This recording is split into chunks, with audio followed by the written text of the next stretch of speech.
বিজেপিৰ ৰাজ্যিক মন্ত্ৰী জয়ন্ত মল্ল বৰুৱাৰ অৱশেষত গা লৰিল আৰু শেষত তেওঁ সাৰিব নোৱাৰি ভুল স্বীকাৰ কৰিলে কিন্তু তেওঁ কেমেৰাৰ সন্মুখত আহি ভুল স্বীকাৰ কৰিবলৈ সাহস কৰিব পৰা নাই আৰু ভিডিঅ'টোৰ শেষলৈকে চালে আপোনালোকে গম পাব তেওঁ কিদৰে তেওঁ নিজৰ ভুল স্বীকাৰ কৰিছে আৰু অৱশেষত সাৰিব নোৱাৰি বিজেপিৰ সকলো মন্ত্ৰী নেতা পালি নেতাসকলৰ হেঁচাত পৰি তেওঁ অৱশেষত নিজৰ ভুল মানি ল'লে কিন্তু তেওঁ যিদৰে নিজৰ অহংকাৰী স্বভাৱটোৰ কথা প্ৰতিবাৰে উদঙাই দি আহিছে ছ'চিয়েল মিডিয়াত আৰু তেওঁ হাজাৰবাৰ সেইখন মুখেৰে তেওঁৰ ভুল স্বীকাৰ কৰিলেও যে তেওঁ শুধৰণি হ'ব বুলি কোনেও সেইটো মানি ল'ব নোৱাৰে কেমেৰাৰ সন্মুখত দম্ভালি মাৰি কথা কোৱা অহংকাৰী জয়ন্ত মল্ল বৰুৱা তেওঁ কিন্তু মুখত চেলোটেপ লগাই সেইখন মুখেৰে আৰু ক্ষমা খুজিবলৈ তেওঁ সাহস গোটাব পৰা নাই আৰু তেওঁ কিদৰে ক্ষমা বিচাৰিলে ভিডিঅ'টোৰ শেষলৈকে চালে গম পাব এইজনেই হৈছে বৰ্তমান সময়ত গৰু চোৰ ৰক্ষা পোৱা জয়ন্ত মল্ল বৰুৱা আৰু এই দম্ভালি মাৰি কথা কোৱা অহংকাৰী লোকজনে বৰ্তমান সময়ত নেগুৰ পেলাইছে বুলি কৈছে মই কোৱা নাই এই কথাষাৰ কোনে কৈছে কিয় কৈছে ভিডিঅ'টো শেষলৈকে চাওক মোৰ মিছেছে কি ফাৰ্ম কৰিছে কিমান বছৰৰ পৰা কৰি আছে গোটেইটো জানি আহক অফিচৰ কাগজ পত্ৰ ল'ব এগ্ৰিকালচাৰ ফাৰ্মিং কৰিলে কেনেকৈ মানুহে সহায় পায় কি সেইবিলাক জানি আহিব তাৰপিছত নিউজটো বজাব নিউজটো বজোৱাৰ আগতো মোক সোধা নাছিল মন্ত্ৰীৰ কথা মতে প্ৰতিদিন টাইমৰ সাংবাদিক গৈছিল আপোনাৰ পত্নীৰ ফাৰ্মলৈ কিন্তু ভিতৰলৈ সোমাবলৈ কিয় দিয়া নহ'ল অনুমতি জয়ন্ত মল্ল বৰুৱাৰ ভয় ক'ত আৰু কিয় নে অসমবাসীয়ে সন্দেহ কৰাৰ দৰে কথাবোৰ সঁচা গণ্ডগোল আছে নেকি আপোনাৰ পত্নীৰ ফাৰ্মত নে গৰুখুটিত মৃত্যু হোৱা আৰু গুজৰাটলৈ ঘূৰাই দিয়া গিৰ গায়ো পালেগৈ নেকি আপোনাৰ ব্যক্তিগত ফাৰ্ম আপুনি কৈছিল গৰু পুহি লাভ নোহোৱাৰ কথা আমাৰ প্ৰশ্ন আছিল কিয় ফাঁকি দিছিল নিৰ্লজ অহংকাৰী দাম্ভিকতা দেখুওৱা মন্ত্ৰীৰ ভুল স্বীকাৰ নেগুৰ পেলাই সামাজিক মাধ্যমত ভুল মানিবলৈ বাধ্য হ'ল মন্ত্ৰী জয়ন্ত মুখ্যমন্ত্ৰীৰ ধমকত সেও মানিলে দিলীপ শইকীয়াৰ ধমকত মুখত লেকাম লাগিল নিজৰ দুখ স্বীকাৰ কৰি মন্ত্ৰী জয়ন্ত মল্লই ক'লে মই নক'বলগীয়া কথা ক'লো মুখত চেলোটেপ লগাই সামাজিক মাধ্যমৰ কাষ চাপিবলৈ বাধ্য হৈছে জয়ন্ত মল্ল বৰুৱা কিন্তু কেমেৰাৰ সন্মুখত দম্ভালি মৰা জয়ন্ত মল্লৰ সাহস নাই কেমেৰাৰ সন্মুখত ক্ষমা খুজি ভুল স্বীকাৰ কৰিবলৈ জয়ন্ত মল্ল বৰুৱাক স্পষ্টকৈ কৈছোঁ তথ্যৰ ভিত্তিত প্ৰতিদিন টাইমে কৰা প্ৰশ্নমানৰ পৰা ফালৰি কাটি ইছ্যু ডাইভাৰ্ট কৰিবলৈ চেষ্টা নকৰিব দলৰ ৰুখত পৰাৰ ভয়ত সামাজিক মাধ্যমত ভুল স্বীকাৰ কৰিলেই আমি মূল বিষয়বস্তুৰ পৰা আঁতৰি নাযাওঁ জয়ন্ত মল্ল বৰুৱাই কৈছিল আজিও যদি চাই আহে মোৰ তাত ৬০-৭০টা গিৰ গাই ৬০-৭০গৰাকী গিৰ গাই আৰু এইবিলাকত ছাবচিডি এইকাৰণে দিয়ে যে গৰুৰ ব্যৱসায়টো বা গাখীৰৰ ব্যৱসায়টো লাভজনক নহয় আমাৰ প্ৰশ্ন আছিল ২০জনী গিৰ গাই ক্ৰয় কৰিছিল গৰুখুটিৰ পৰা আপোনাৰ ফাৰ্মত গিৰ গাই আছে ৬০ৰ পৰা ৭০জনী বাকি ৪০ৰ পৰা ৫০জনী গিৰ গাই আহিল ক'ৰ পৰা ৰাইজৰ প্ৰশ্ন আছিল নিবিদা অবিহনে কিয় ক্ৰয় কৰিছিল গৰুখুটিৰ গিৰ গাই ক্ৰয় কৰাৰ তথ্য লাগে অসমবাসী ৰাইজক আপুনি কৈছিল আপোনালোকে গৈ পেলাই মোৰ ফাৰ্মখন এবাৰ চাই আহিব মোৰ মিছেছে কি ফাৰ্ম কৰিছে কিমান বছৰৰ পৰা কৰি আছে গোটেইটো জানি আহক অফিচৰ কাগজ পত্ৰ ল'ব এগ্ৰিকালচাৰ ফাৰ্মিং কৰিলে কেনেকৈ মানুহে সহায় পায় কি সেইবিলাক জানি আহিব তাৰপিছত নিউজটো বজাব নিউজটো বজোৱাৰ আগতো মোক সোধা নাছিল মন্ত্ৰীৰ কথা মতে প্ৰতিদিন টাইমৰ সাংবাদিক গৈছিল আপোনাৰ পত্নীৰ ফাৰ্মলৈ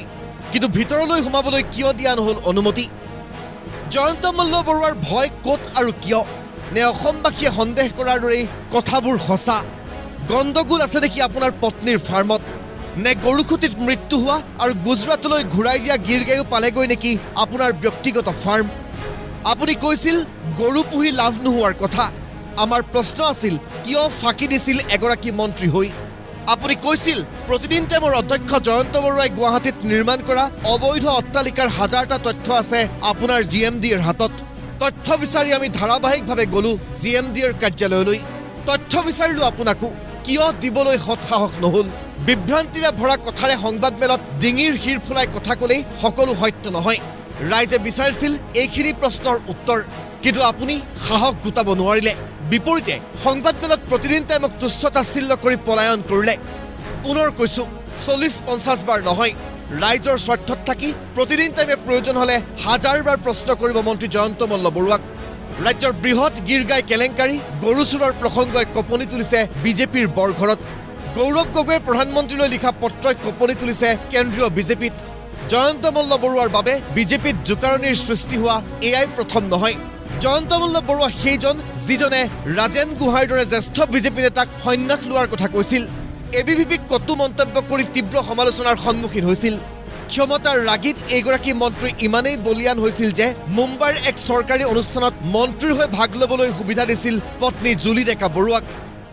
Ladies and gentlemen, we are sorry that Shri Jayanta Malla Borua, Honorable Minister of Tourism Assam, couldn't be here with us today due to some unforeseen business exigencies. However, we are pleased to have with us his wife, Srimati Julie Deka Borua. I'd request you, ma'am, to kindly share a few words, please. Good evening to everyone present today. As it was already announced, my husband, Honorable Minister Jayanta Malla Barua, had leave. I would like the opportunity to thank everyone who has made this event possible. মন্ত্ৰীৰ পত্নীয়ে চৰকাৰী অনুষ্ঠানত ভাগ লোৱা কাৰ্যই অস্বস্তিটো পেলাইছিল চৰকাৰক যিজন জয়ন্ত মল্ল বৰুৱাক উদ্দেশ্যি বিধায়ক মৃণাল শইকীয়াই কৈছিল জয়ন্ত মল্ল এবাৰ টিভিত ওলালে বিজেপিৰ 1000টা ভোট কমি যায় সেইগৰাকী মন্ত্ৰী জয়ন্ত মল্ল বৰুৱা আৰু গৰু চুৰৰ প্ৰসংগ এতিয়া ৰাষ্ট্ৰীয় সংবাদ মাধ্যমতো প্ৰচাৰিত যিয়ে বিজেপি দল আৰু চৰকাৰক পেলাইছে চৰম অস্বস্তিত যাৰ বাবে স্বয়ং মুখ্যমন্ত্ৰী সাংবাদিকৰ সন্মুখত নতশিৰ হৈ মূল বিষয়টো তল পেলাবলৈ চেষ্টা কৰি ক্ষমা খুজিবলৈ বাধ্য হ'ল জয়ন্ত মল্ল বৰুৱাই কিবা সাংবাদিকক বেয়াকৈ কৈছে তেওঁ ক্ষমা খোজা উচিত আৰু মই নিজে কৈ দিম যে তেওঁ ক্ষমা খুজিব লাগে কাৰণ সাংবাদিকসকল আমাৰ ৰাজনীতি যুদ্ধত সাংবাদিকসকলটো নাই যি আছে তাকে লিখি দিছে সাংবাদিকসকলৰ প্ৰতি যদি কিবাও বেয়া শব্দ ব্যৱহাৰ কৰিছে তেওঁ এটা ক্ষমা খোজা উচিত জয়ন্ত মল্ল বৰুৱাৰ বাবেই দলৰ ৰাজ্যিক সভাপতি দিলীপ শইকীয়াই ক্ষমা খুজি ভুল কৰিছে বুলি মানিবলৈ বাধ্য হৈছে সংবাদ মাধ্যমে আমাৰ বিৰুদ্ধে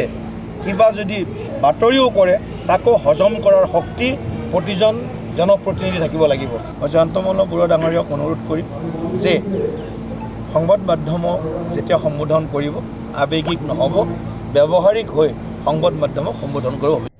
কিন্তু ইমানৰ পিছতো ৰাজ্যৰ পৰা পলায়ন কৰি বহিৰাজ্যৰ পৰা সামাজিক মাধ্যমত ভুল স্বীকাৰ কৰি মূল বিষয়ৰ পৰা ফালৰি কাটিবলৈ চেষ্টা কৰিছে মন্ত্ৰী জয়ন্ত মল্ল বৰুৱাই কিন্তু আকৌ কৈছো প্ৰতিদিন টাইমৰ প্ৰশ্ন তেতিয়ালৈ মন্ত্ৰীগৰাকীলৈ নিক্ষেপিত হ'ব যেতিয়ালৈ 40-50 জনে গিৰগাই ক্ৰয়ৰ তথ্য মন্ত্ৰী প্ৰদান নকৰিব